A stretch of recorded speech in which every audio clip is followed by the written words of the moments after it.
جو بندوبست رب کرتا ہے. آزمائش آ جاتی ہے, بڑے بڑوں پہ آ جاتی ہے, لیکن بعض اوقات بڑی تکلیف ہوتی ہے جب اس بندے کو لوگ کٹہرے میں کھڑا کر دیں جس کا جرم ہی کوئی نہیں, اس شخص سے لوگ سوال جواب شروع کر دیں جس بیچارے کے خیال میں بھی وہ بات نہیں. پھر وہاں وضاحتیں دینا, نہ کردہ گناہوں کی وضاحتیں دینا, یہ بڑا بوجھ بنتا ہے, بڑی تکلیف ہوتی, اور لوگ کرتے ہیں یہ کام. پھر اللہ تعالیٰ جب بندوبست فرمائے, صحیح بخاری میں حضرت جریج کا ذکر فرمایا. جریج نفل پڑھ رہے تھے, ماں نے آواز دی, وہ آ نہیں سکے, نماز میں تھے, ماں ناراض ہو گئی. اس نے ہاتھ اٹھا کے کہا اللہ یہ اتنی دیر تک مرے نہ جب تک کسی بری عورت کا منہ نہ دیکھ لے. کسی اور کی دعا کے لیے سند نہیں ہے کہ وہ تیرے حق میں ضرور قبول ہوگی, لیکن ماں باپ کی دعا کے لیے میرے نبی پاک نے سند بیان کی ہے. سید عالم صلی اللہ علیہ وسلم فرماتے ہیں جب بھی ماں باپ اولاد کے لیے ہاتھ اٹھاتے ہیں رب ضرور قبولیت کا شرف عطا کرتا ہے. تو جہاں سند موجود ہے نا, کچھ افتتاح ابا جی سے بھی کرا لینے چاہیے, کچھ کام شروع کرنے سے پہلے صرف اماں سے ہی دعا کرا لینی چاہیے. یہ والا افتتاح بھی بڑے کام کا ہے کیونکہ یہاں سند بیان کر دیا میرے نبی کریم. تو جناب جریج کی ماں ناراض ہو گئی, کہنے لگی اللہ اس نے میری بات نہیں سنی. اب تھے تو وہ نیک, لیکن رب کریم کی حکمت کا تقاضا ہے, ماں کی دعا کو بھی قبول کرنا تھا. اللہ نے آزمائش میں مبتلا کر دیا. والدہ تو چلی گئیں, وہ ایک خیمے میں, ایک کٹیا میں, ایک جھونپڑی میں عبادت کرتے تھے, اللہ کو یاد کرتے تھے, رب رب کرتے تھے, اور لوگ ان کی بڑی تعریف بھی کرتے تھے. لوگ ان کے ارادت مند بھی تھے, عقیدت مند بھی تھے, اہل محبت بھی تھے. ایک عورت آ گئی, بس وہ اللہ کی حکمت پوری ہونی تھی. اس نے آ کے پہلے تو انہیں اپنی طرف مائل کرنا چاہا, جب نہ مائل ہوئے تو الزام لگا دیا. یہ ہمارے دور کا تقاضا ہے, لوگ پہلے آپ کو اپنے حق میں قائل کرتے ہیں, اپنی فرما برداری میں لانا چاہتے ہیں. اگر آپ نہیں آتے تو پھر وہ آپ کو مجرم قرار دے دیتے ہیں, یا میرے ساتھ چل ورنہ پھر میں تیرے خلاف پراپوگنڈا کروں گا. دو ہی باتیں. پہلے اس نے قائل کیا, جب جناب جنید قائل نہ ہوئے تو اس نے قریب ایک چرواہا تھا, اس چرواہے کے ساتھ جا کے منہ کالا کیا. مقررہ وقت پہ بچہ پیدا ہو گیا. لوگوں نے کہا کس کا ہے؟ کہنے لگی اس خانقاہ میں, اس حجرے میں عبادت کرنے والے کا ہے. اگر کسی دیندار پر ذرا سا بھی الزام لگ جائے تو آپ یقین کریں کہ بڑے بڑے خوفناک لوگ بھی نیک ہو جاتے ہیں. جن کا اپنا سارا ماضی کالا سیاہ ہو وہ بھی اجالوں کے راہبر بن جاتے ہیں. جن کی اپنی زبانیں ساری زندگی آلودہ رہی ہوں وہ بھی بڑے بڑے اعلیٰ سچ بولنے لگتے ہیں. اعلیٰ کچے میرے مکان کی دیوار کیا گری, لوگوں نے تو میرے صحن میں رستے ہی بنا لیے. بڑے لوگ آ جاتے ہیں, پھر بڑا کچھ کرتے ہیں اور بڑے بڑے خوفناک جملے کستے ہیں. بس کو نقطہ جو ہاتھ آ گیا, ایسا جیسے گرنے کا انتظار کر رہے تھے. اب جناب لوگ اٹھے, احتجاج شروع ہو گیا, شور پڑ گیا. یہ بابا بڑا نیک بنتا تھا, نفل پڑھتا تھا, عبادتیں کرتا تھا, دیکھو اس کا حال کیا ہے کہ اس نے ناجائز بچہ پیدا کیا. بغیر تحقیق کے میں کہہ چکا ہوں کہ الجھے الجھے بکھرے بکھرے روز و شب دیکھے گا کون, لوگ تیرا جرم دیکھیں گے, سبب دیکھے گا کون. لوگ تیرا جرم دیکھیں گے, سبب کوئی غور نہیں کرتا کہ وجہ کیا تھی. او بھائی کچھ تو مجبوریاں رہی ہوں گی, یوں ہی کوئی بے وفا نہیں ہوتا. الزام لگا دیا, شور ہوا, احتجاج ہوا, دنیا اکٹھی ہوئی, ان کا انہوں نے اجرا گرا دیا, مارا بھی, پیٹا بھی, ایک نیک آدمی کو بدنام بھی کیا, برا بھلا بھی کہا, گالیاں بھی دیں, جو کر سکتے تھے کیا. اب جب سزا دینے لگے نا تو جناب جریج کہنے لگے تھوڑی سی اجازت دیتے ہو, مار تو تم نے دینا ہی ہے. کہا جناب ٹھیک ہے دیتے ہیں. انہوں نے کہا صرف 2 نفل پڑھنے ہیں. اب وہ نفل پڑھ رہے تھے تو لوگ اس وقت بھی کہہ رہے تھے فراڈ ہی کر رہا ہے, دھوکہ ہی دے رہا ہے. چونکہ ذہن بن گیا نا, بدگمانی آ گئی. انہوں نے 2 نفل پڑھ کے ہاتھ اٹھائے, کہا اللہ جانا تو میں نے ہے, پر اس رسوائی کے ساتھ جنازے تک نہیں خراب ہو جاتے, قبریں تک نہیں لوگ بدنام کر دیتے. کہ اللہ جانا تو ہے, پھر اس رسوائی کے ساتھ تو میری مدد فرما. اب تو میرا کیس تیری ہی عدالت میں ہے, تو رحمت کا دروازہ کھول.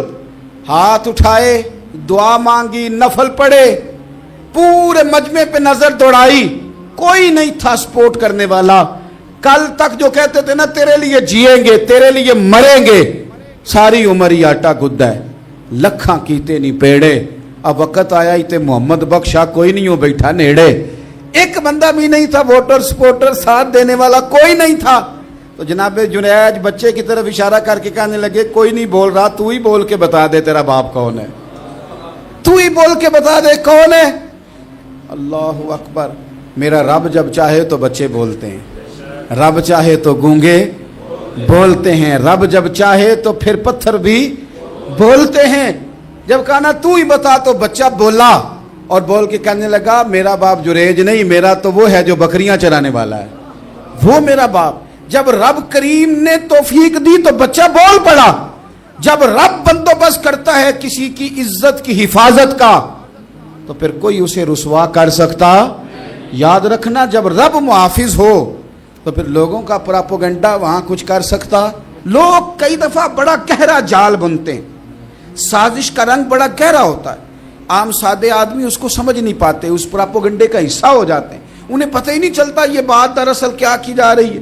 یہ کتنی گہری حسد کی آگ ہے جس کو لوگ بغض کے ساتھ ہوا دے رہے ہیں، اپنی عداوت کے ساتھ اس کو زیادہ جلا رہے ہیں. حضرت سیدنا عائشہ صدیقہ رضی اللہ تعالیٰ عنہ بیان کرتی ہیں، اور لطف کی بات یہ بھی بخاری میں موجود ہے. میں نے جناب جنید کا قصہ عرض کیا تو بخاری سے، یہ عرض کر رہا ہوں تو بخاری سے. یہ واقعہ میں حضور کی امت کے کسی ولی کا بیان کرتا تو لوگوں نے کہنا تھا ہماری سمجھ میں ہی نہیں آتا. بعض لوگوں کا خیال ہے کہ داتا صاحب کی کرامت بھی نبی پاک کی بیان کریں.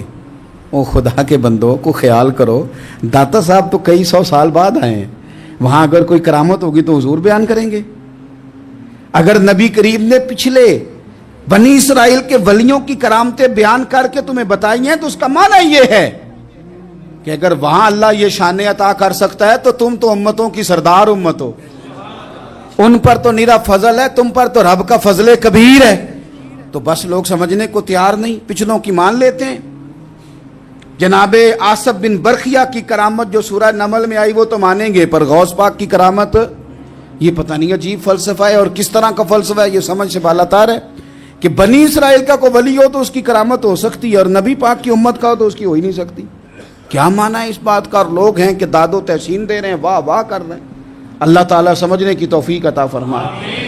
حضرت عائشہ صدیقہ رضی اللہ تعالیٰ عنہ فرماتی ہیں ایک عورت تھی اور اسے نبی پاک صلی اللہ تعالیٰ علیہ وسلم نے وہ کلمہ پڑھ کے مسلمان ہوئی، مدینہ طیبہ آ گئی تو حضور نے مسجد نبوی شریف میں اس کے لیے مکان، ایک سادہ سا کمرہ ساتھ مسجد کے بنوا دیا، وہیں رہنے لگی. اکثر وہ سیدہ طیبہ کے پاس آتی تو حضرت عائشہ صدیقہ رضی اللہ تعالیٰ عنہ فرماتی ہیں وہ بڑی باتیں سناتی اور آخر میں کہتی وہ ہار والا دن بھی بڑا عجیب دن تھا اور میرے رب کی قدرتوں کا دن تھا، وہ بھی بڑا عجیب دن تھا. سیدہ عائشہ صدیقہ رضی اللہ تعالیٰ عنہ ایک دن فرمانے لگی کہ تو ہار والے دن کا بڑا ذکر کرتی ہے، وہ کیا دن تھا؟ تو خاتون کہنے لگی اماں جی وہ دن تھا جب میرے رب پر بھروسہ اور مضبوط ہو گیا، جس دن میرا اپنے رب پر توکل اور بڑھا، میرے ایمان میں یقین میں اور پختگی آئی. کہنے لگی میں ایک گھر کی کنیز تھی، نوکرانی تھی، اس گھر میں ایک بچی تھی جس کے پاس سونے چاندی ہیرے جواہرات کا ہار تھا. اس زمانے میں نا چمڑے کے اوپر لوگ ہیرے جواہرات لگاتے تھے، کئی دفعہ سرخ رنگ کے چمڑے پہ لگائے جاتے تھے. وہ بچی پہنتی تھی تو کہتی ہوں بچی کے اس نے اتار کے رکھا یا اس سے گرا وہ ہار تو چیل اسے اٹھا کے لے گئی گوشت سمجھ کے اور میرے سامنے اٹھا کے لے گئی. گھر والوں نے مجھ سے پوچھا، یہ بخاری میں موجود ہے، گھر والوں نے پوچھا مجھ سے کہ وہ ہار کہاں ہے تو میں نے کہا چیل اٹھا کے لے گئی. گھر میں کچھ چوری ہو جائے تو سب سے پہلا الزام کس پہ لگتا ہے؟ ملازمین پہ. کہتے انہوں نے مجھے بڑا مارا، بڑی تکلیف تھی، حتیٰ کہ میری شرمگاہ تک کی تلاشی لی، میری عزت اتنی خراب کی میں بتا نہیں سکتی. میں نے اپنی زندگی میں ایک واقعہ دیکھا، ایک امیر گھر میں چوری ہو گئی، ملازم کو اتنا مارا کہ وہ چارپائی پہ پڑ گیا. پولیس والوں سے اتنی مار پروائی گئی کہ وہ بیچارہ چارپائی پہ پڑ گیا اور پھر وہ اتنا بیمار ہوا اور کچھ دنوں کے بعد پتہ چل گیا کہ چور تو اپنا بیٹا ہے ان کا. پھر اس کا انتقال ہو گیا. اب وہ سیٹھ صاحب اور گھر والے آ کے نا مرنے والے کے کان میں معافیاں مانگ رہے ہیں، کان میں. تو میں نے ان سے پھر کہا تھا کہ یہ تو اب چلا گیا ہے، تمہارا زور چلتا تھا نا، تو تم نے قانون خریدا اور تم نے اسے جتنا ہو سکا تم نے اسے مار پڑوائی، تمہارے پاس جو عدالتیں تھیں تم نے وہاں کارروائی کی، اب ایک عدالت قیامت کے دن لگے گی۔ یہ کمزور تھا نا، کچھ کر نہیں سکا۔ میرے نبی پاک صلی اللہ علیہ وسلم نے فرمایا سن لو، اگر سینگ والی بکری نے بغیر سینگ والی بکری کو تکلیف دی ہوگی نا تو قیامت کے دن اسے بھی بدلہ دینا پڑے گا کہ تیرے پاس سینگ تھے اور تو نے اسے مارا تھا۔ وہ خاتون عرض کرتی ہے سیدہ عائشہ کی خدمت میں کہ مجھے بڑا مارا، مجھے تکلیف دی، میں کہہ رہی تھی کہ میرے سامنے چیل لے گئی ہے پر وہ نہیں مان رہے تھے، اماں جی انہوں نے مجھے بڑا مارا۔ حضرت عائشہ صدیقہ کہتی ہیں پھر کیا ہوا؟ کہنے لگی اماں جی جب کوئی میرا مددگار نہ رہا، مجھے تکلیف دے رہے تھے، رسوا کر رہے تھے، تو میں نے اپنے رب سے مدد چاہی، میرے رب کی طرف میں نے توجہ کی، میں نے کہا مالک اب تو ہی میرا مددگار ہے۔ کہتی ہے وہ مجھے مار رہے تھے تو وہ چیل جو ہار لے گئی تھی وہی لے کے واپس آ گئی، اور ہمارے سروں کے قریب لا کے اس نے جب اس ہار کو پھینکا وہ مجھے چھوڑ کے سائیڈ پہ ہوئے، وہ میری بے گناہی جان گئے، لیکن آپ کو بتاؤں اس دن سے میرا اپنے رب پر یقین اور بڑھ گیا۔ مجھے سمجھ آ گئی کہ جب انسان پورا ٹوٹ جاتا ہے اور جب کوئی چاروں جانب اس کا مددگار نہیں ہوتا تو رب تو ہوتا ہے نا، اللہ تو اس کا مددگار ہوتا ہے نا، وہ تو پھر اپنے اس بندے کی مدد کرتا ہے نا، پھر وہ تو توانائی دیتا ہے نا، وہ تنہا نہیں چھوڑتا، وہ تو آنسوؤں والوں کے آنسوؤں پہ بڑا کرم فرماتا ہے، وہ تو قسم پرسی میں آ جاتا ہے، اس کی رحمت بڑھ کے استقبال کر لیتی۔ تو بھائی جب آپ پر اللہ کی حکمت کے تقاضے پورے ہونے لگیں اور زندگی میں کبھی کوئی ایسا وقت آئے کہ آپ محسوس کریں کہ تنہا رہ گئے ہیں اور کئی اپنے بھی مخالفین کی جماعت میں نظر آنے لگے ہیں، تو اس وقت پھر دل، روح، زبان اور ذہن کو یکجا کر کے سمجھ لینا کہ جب ساری دنیا ساتھ چھوڑ جاتی ہے تو رب کی رحمتیں اس وقت بھی ساتھ رہتی ہیں اور اللہ کی مدد اس وقت بھی بندے پہ کرم نوازی کرتی ہے۔ ایک اور حدیث سنیں، لطف کی بات یہ ہے یہ بھی بخاری میں ہے، یہ بھی واقعہ بخاری میں ہے۔ اللہ اکبر۔ ایک شخص نے نا ایک بندے سے قرض مانگا، اس نے کہا مجھے قرضہ دو، وہ کہنے لگا کہ کتنا قرضہ؟ اس نے کہا 1000 دینار۔ دینار سونے کا ہوتا تھا، درہم چاندی کا ہوتا تھا، 1000 دینار چاہیے۔ اس نے کہا کوئی گواہ ہے تیرے پاس؟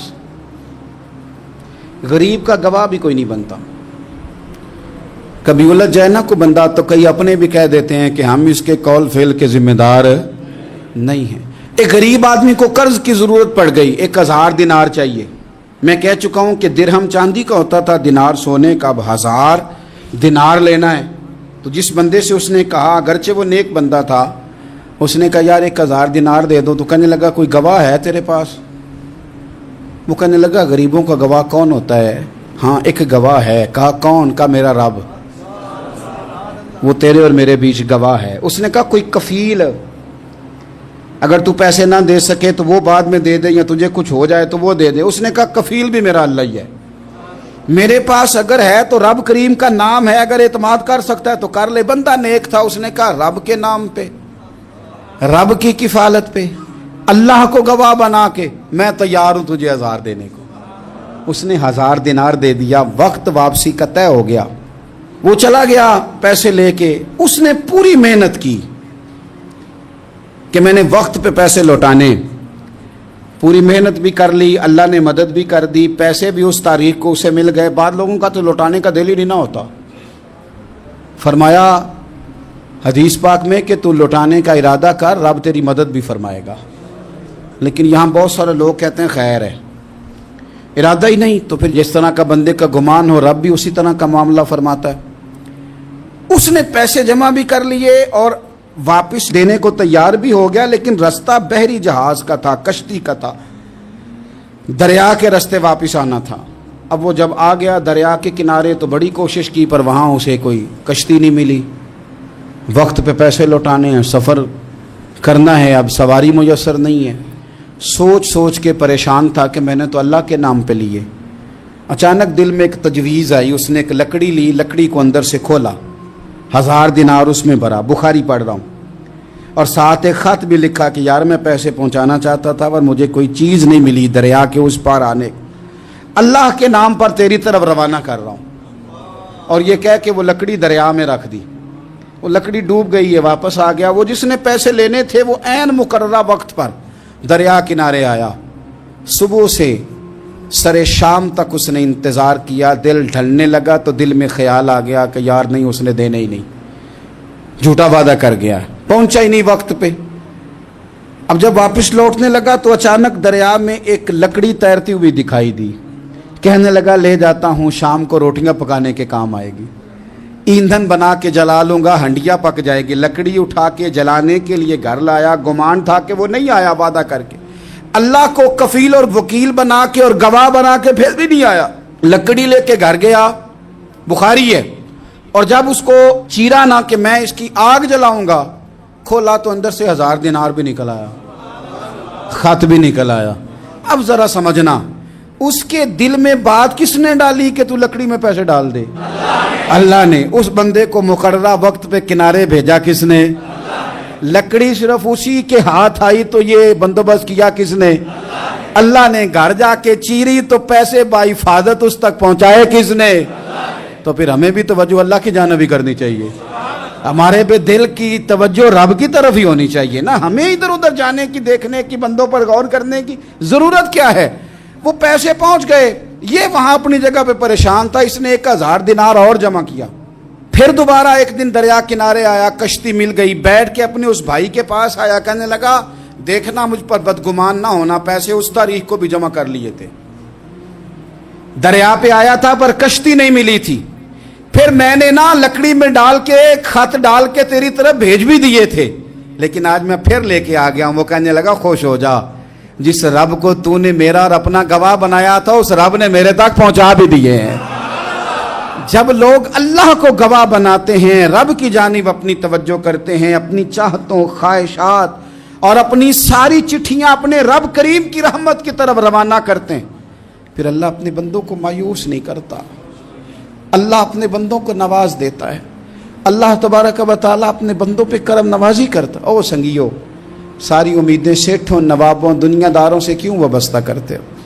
ساری توجہات کا مرکز کیوں ان لوگوں کو بناتے ہو جو تمہیں دنیا میں مضبوط نظر آتے ہیں؟ اپنی توجہات کا مرکز اپنے خدا کو بنائیے، اپنے مالک کی جانب اپنی ساری خواہشات کا رخ پھیر دیجئے، اپنی توجہات اپنے رب کی جانب کر لیجئے، وہ اپنے بندوں پہ بڑی کرم نوازی فرماتا ہے، وہ عزتوں کا بھی محافظ ہے، وہ پریشانیوں میں کرم نوازیاں فرمانے والا ہے، وہ ساتھ دینے والا ہے، وہ اس کی رحمت قریب آ کے بندے کو سہارا دیتی ہے، وہ اپنے فضل سے اپنے بندوں کی ہر مشکل میں دستگیری فرماتا ہے۔ اسیاں سے کبھی ہم نے کنارہ نہ کیا، اور تو نے بھی تو دل آزردہ ہمارا نہ کیا، ہم نے تو جہنم کی بہت کی تدبیر، پر مولا تیری رحمت نے گوارا نہ کیا۔ عدل کریں تے تھر تھر کمبن، اچیاں شانہ والے، تجھے تو فضل کریں تے بخشے جاون، میرے جے منہ کالے، آخر دعوایا ان الحمدللہ رب العالمین۔